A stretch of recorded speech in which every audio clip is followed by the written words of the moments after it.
Good morning. यीशु मसीह के मीठे और मधुर नाम में मैं आप सभी श्रोतागणों का अभिवादन करती हूँ। AGNI टीवी द्वारा प्रसारित इस भोर के कार्यक्रम में मैं आप सभी का एक बार फिर स्वागत करती हूँ। मैं विश्वास करती हूँ परमेश्वर की कृपा और दया से आप सभी भले चंगे होंगे और परमेश्वर के आशीषों का आनंद उठा रहे होंगे। आज की सुबह जबकि हम मनन की ओर बढ़ते हैं, इस डिवोशन की ओर बढ़ते हैं, मैं आप सभी के सामने एक विचार प्रस्तुत करना चाहती हूँ। ये विचार कुछ समय पहले मुझे मिला था या मेरे जहन में आया था जब मैं अपने व्यक्तिगत डिवोशन को कर रही थी। आइए हम लोग आज के डिवोशन की ओर जल्दी से बढ़ जाते हैं। हम लोग खोलते हैं अपने बाइबलों को भजन संहिता 78 और मुख्य रूप से जो हमारे पद हैं वो होंगे 19 और 20वां पद। भजन संहिता 78 उसका 19 और 20वां पद मैं आपके सामने पढ़ देती हूँ। वे परमेश्वर के विरुद्ध बोले और कहने लगे, क्या परमेश्वर जंगल में मेज लगा सकता है? और उसने चट्टान पर मार के जल बहा तो दिया और धाराएं उमड़ चली, परंतु क्या वह रोटी भी दे सकता है? क्या वह अपनी प्रजा के लिए मांस भी तैयार कर सकता है? मैं इन पदों को पढ़ रही थी और मैं समझती हूँ कि आप सब भी समझ चुके होंगे कि इसकी पृष्ठभूमि क्या है। अगर आप नहीं समझ पाए हैं तो मैं संक्षेप में आपके सामने इसकी पृष्ठभूमि रखना चाहती हूँ।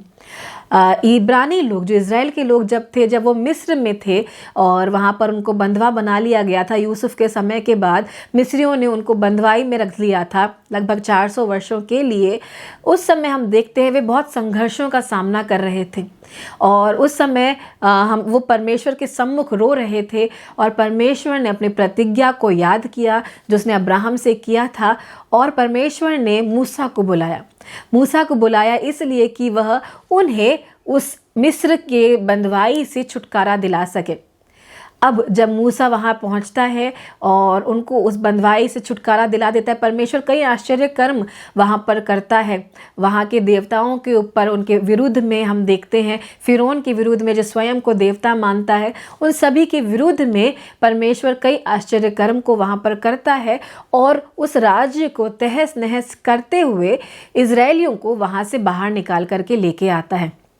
जब इजरायली लाल समुद्र के सामने खड़े थे और उन्होंने देखा कि सामने इतना विशालकाय समुद्र है और पीछे मिस्र की सेना उनके पीछे आ रही है उनको मारने के लिए, तो वे वहाँ कुड़कुड़ाने लग जाते हैं और वहाँ पर परमेश्वर लाल समुद्र को 2 भाग कर देता है और बीच से इजरायली लोग निकल करके चले जाते हैं। और जैसे ही वे निकल के पार कर लेते हैं तो हम देखते हैं जब सेना उनके पीछे आ रही होती है, परमेश्वर वो दीवार की तरह जो परमेश्वर ने उस लाल समुद्र को खड़ा कर दिया था, 2 भाग कर दिया था, वो पानी वो वापस गिरा देता है और मिस्र की सेना उसमें डूब करके मर जाती है। उसके बाद हम देखते हैं परमेश्वर उनको मन्ना दिलाता है। परमेश्वर हम लोग देखते हैं उसके बाद चट्टान में से पानी को निकालता है। उसके बाद हम देखते हैं कि वो कड़वे पानी को मीठा करता है और उसके बाद हम ये भी देखते हैं कि रेफिडिम पे हम ये सब चीज़ें हुई थी और उसके बाद हम देखते हैं कि एक सेना जब उनके विरुद्ध में आती है, परमेश्वर उन सेनाओं को भी परास्त कर देता है। ये सारी चीज़ें परमेश्वर उनके साथ में करता हुआ आया है और हम देखते हैं परमेश्वर उनके पूरी तरीके से ख्याल रख रहा है। ये सारी चीज़ों को देखने के बाद भी, ये सारे आश्चर्य कर्मों को देखने के बाद भी हम देखते हैं इज़राइल इस प्रकार के प्रश्नों को करता है परमेश्वर के सम्मुख। मैं आपके सामने एक बार फिर पढ़ देना चाहती हूँ इन प्रश्नों को, शायद आपको अभी इस पृष्ठभूमि के साथ में ये प्रश्न समझ पाएंगे आप। इसमें इस प्रकार से फिर से मैं दोहरा देती हूँ, लिखा हुआ है, वे परमेश्वर के विरुद्ध बोले और कहने लगे, क्या परमेश्वर जंगल में मेज तैयार कर सकता है? उसने चट्टान पर मारकर जल बहा तो दिया और धाराएं उमड़ चली, परंतु क्या वह रोटी भी दे सकता है? क्या वह अपनी प्रजा के लिए मांस को भी तैयार कर सकता है? मेरे प्रियो, ये सारी चीज़ें यहाँ पर हो रही हैं। उसके बाद हम देखते हैं कि यहोवा सुनकर क्रोध से भर गया, तब याकूब के बीच आग लगी और इज़राइल के विरुद्ध क्रोध भड़का, इसलिए कि उन्होंने परमेश्वर पर विश्वास नहीं रखा था, न उसकी उद्धार करने की शक्ति पर भरोसा किया था। तो भी उसने आकाश को आज्ञा दी और स्वर्ग के द्वारों को खोला और उनके लिए खाने का मन्ना बरसाया और उन्हें स्वर्ग का अन्न दिया। मनुष्यों को स्वर्गदूतों की रोटी मिली, उसने उनको मनमाना भोजन दिया। उसने आकाश में पुरवाई को चलाया और अपनी शक्ति से दक्षिणी बहाई, और उनके लिए मांस धूल के समान बहुतायत से बरसाया, और समुद्र के बालू के समान अनगिनत पक्षी भेजे, और उनकी छावनी के बीच में के निवासों के चारों ओर गिराया। यहाँ पर हम देखते हैं कि परमेश्वर उनसे क्रोध कर देता है। परमेश्वर को उन पर बहुत क्रोध आने लगता है, क्योंकि उन्होंने इतनी सारी चीज़ें देखी, उन्होंने परमेश्वर के द्वारा इतने सारे चमत्कारों को होता हुआ देखा, जो एक अनहोना था कि मिस्र से वो बचा करके निकल सकते थे या निकाले गए उन लोग वहाँ से, ये एक अनहोना था। उनके देवताओं पर परमेश्वर ने ऐसे आक्रमण किए, फिरौन के ऊपर परमेश्वर ने ऐसा आक्रमण किया, और हम देखते हैं कि पूरा जो मिस्र राज्य था वो तहस नहस हो जाता है। उसमें मनुष्य का थोड़ा सा भी रोल नहीं था। अगर आप यहाँ पर ध्यान से देखें, इजरायलियों ने उनसे लड़ाई नहीं की, इजरायलियों के लिए बस परमेश्वर मार्ग तैयार करता रहा। हम देखते बहुत सारी विपदाएं वहाँ पर आती हैं।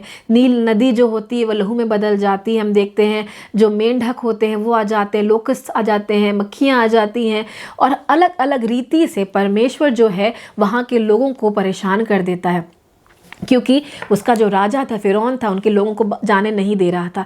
यहाँ पर हमको एक समझने वाली बात है, बिना कोई भी प्रयास के परमेश्वर ने इतने सारे अद्भुत कार्य किए अपने लोगों के लिए, क्योंकि परमेश्वर ने अब्राहम के साथ में एक वाचा बांधी थी, और वे ये लोग थे जो परमेश्वर के लोग बन चुके थे, और वह परमेश्वर उनका परमेश्वर बन चुका था। परंतु फिर भी ये लोग परमेश्वर पर विश्वास नहीं कर पा रहे थे, उस पर भरोसा नहीं रख पा रहे थे। अभी अभी उन्होंने 10 चमत्कारों को देखा, जिस प्रकार से परमेश्वर उनको बाहर निकाल करके लेकर के आया। जस्ट अभी देखा, कुछ समय पहले हम देख सकते हैं। और ये वही लोग हैं, अभी तक लोग बदले नहीं हैं, अभी तक जनरेशन चेंज नहीं हुई है, अभी तक ये वही लोग हैं। इतने आश्चर्य कर्म देखे, और अपना एक उंगली हिलाए बिना भी परमेश्वर ने उनको उस दासत्व से बाहर निकाल लिया था। फिर भी इज़राइल के लोग इस प्रकार के प्रश्न पूछते हैं कि क्या परमेश्वर इस मरुभूमि में हमें भोजन देगा? क्या परमेश्वर चलो ठीक है, चट्टान में से पानी तो निकाल दिया, क्या परमेश्वर हमें मांस भी देगा? मेरे प्रिय भाइयों और बहनों, हम देखते हैं यहाँ पर परमेश्वर क्रोधित तो होता है, फिर भी उनकी अनचाही जो मांग है, जो बनती ही नहीं है परमेश्वर के सामने, फिर भी परमेश्वर उन मांगों को पूरी कर देता है। जब मैं इन पद्यांशों को पढ़ रही थी, जब मैं इस भजन संहिता को पढ़ रही थी, इस भजन संहिता के इन पदों को पढ़ रही थी, मेरे दिमाग में भी यही विचार आ रहा था कि क्या हम भी कई बार इसी प्रकार से बातें नहीं करते? हमारे जीवन में परमेश्वर ने इतने अद्भुत कार्यों को किया, परमेश्वर ने हमें किन अवस्थाओं से निकाल करके लेकर के आया है। हम सब अपनी गवाहियों को जानते हैं, हम सब जानते हैं कि हमारा जो मार्ग रहा है, हमारा जो जीवन रहा है, हमारा जो जीवन यात्रा रहा है, वो किस प्रकार का रहा है, और उस यात्रा में परमेश्वर ने कितने अद्भुत कार्यों को किया है, किस प्रकार से परमेश्वर हमसे मिला, किस प्रकार से परमेश्वर हमें उद्धार में लेकर के आया। ये सारी चीज़ें हमारे पास में हो चुकी हैं, फिर भी हम आगे के जीवन के लिए या आज के समय के लिए परमेश्वर पर विश्वास नहीं कर पाते। और यहाँ पर लिखा है कि यहोवा ने जब ये सुना कि वे लोग उस पर विश्वास नहीं कर रहे हैं, भरोसा नहीं कर पा रहे हैं, परमेश्वर को क्रोध आया। परमेश्वर ये कहने लगा कि मैंने इतने बड़े बड़े कार्य तुम्हारे लिए पहले ही किए हुए हैं, फिर भी क्या तुम मुझ पर विश्वास नहीं कर पाते?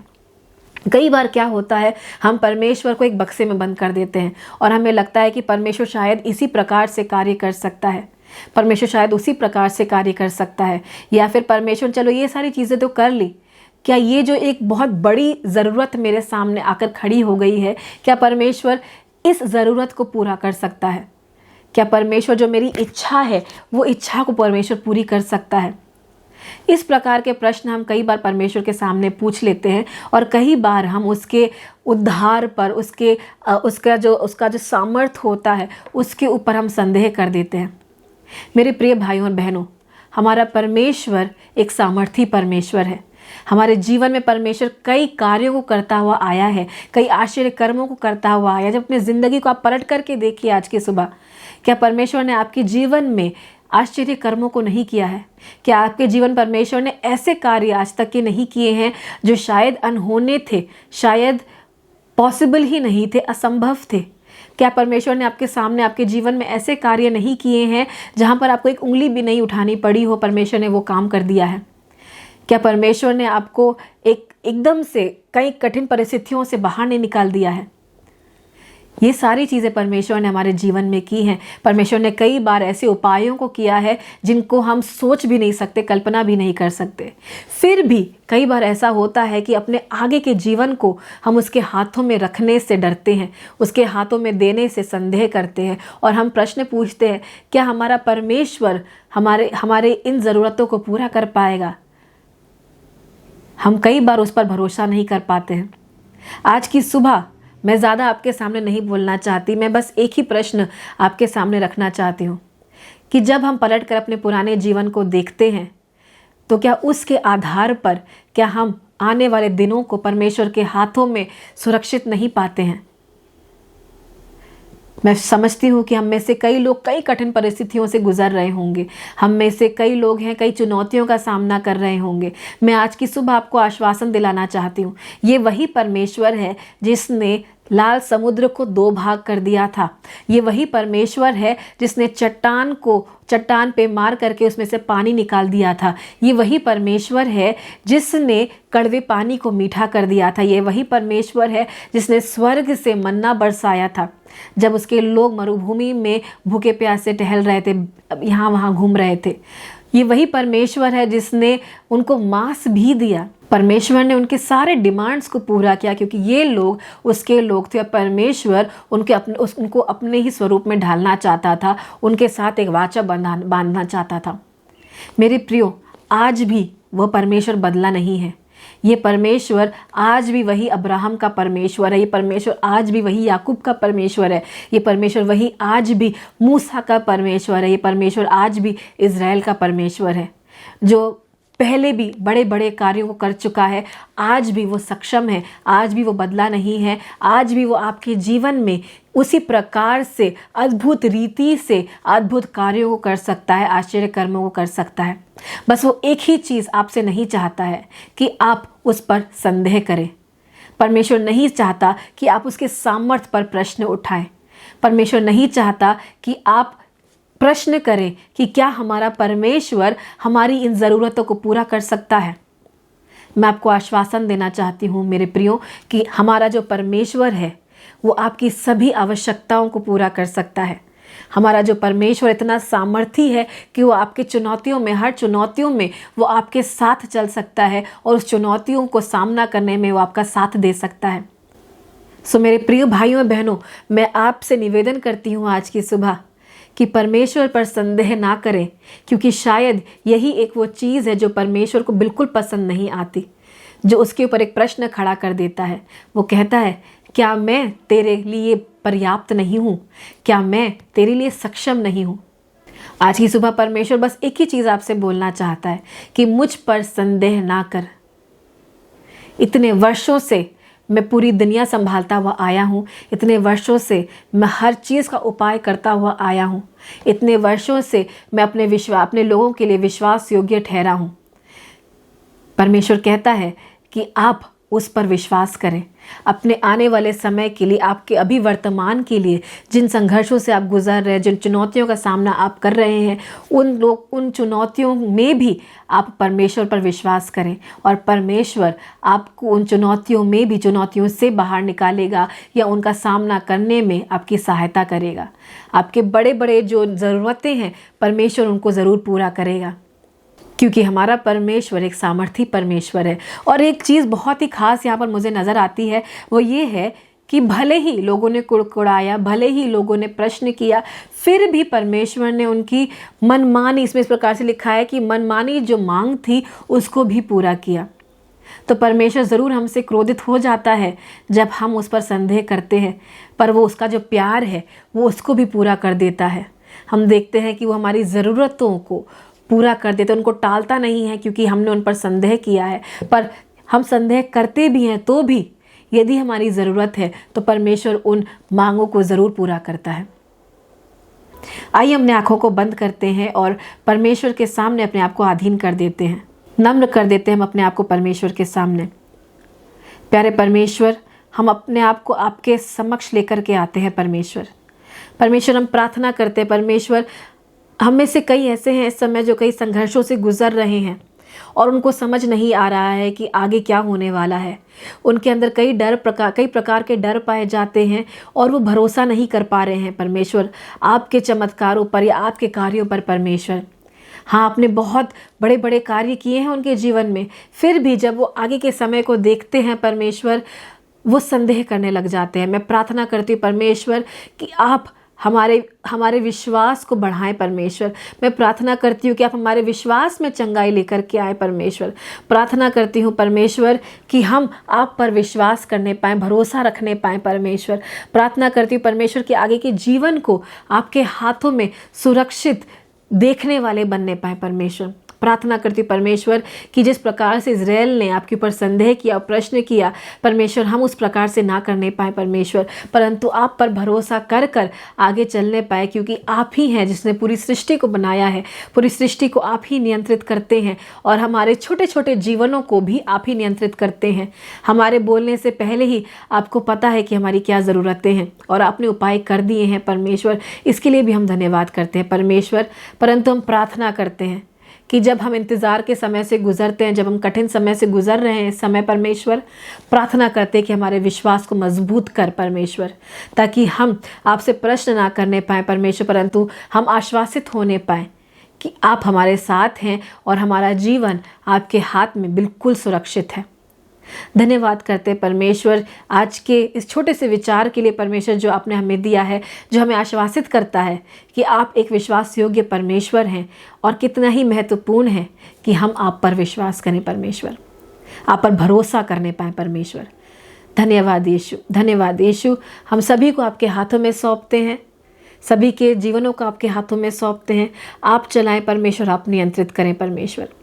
धन्यवाद करते यीशु मसीह, तेरे मीठे और मधुर नाम से हम मांगते हैं, सुन और कबूल कर, आमीन। परमेश्वर आप सभी को इस छोटे से विचार द्वारा आशीषित करे।